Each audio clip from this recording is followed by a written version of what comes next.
Ang aking paksiw. Dinamihan ko na siya ng kamatis, guys.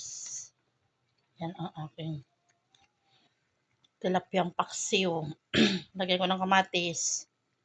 Tapos green chili, garlic, ginger, and onions. Ayan na yan, guys. So, kumukulo na.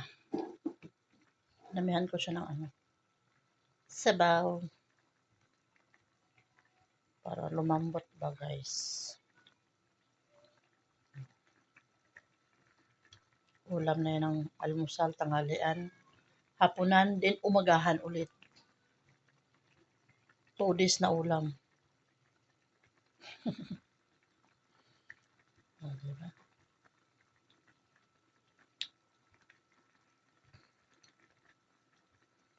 Ayan na, guys.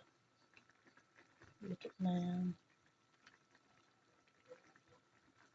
Luto na yan, guys. Thank you for watching. Bye-bye.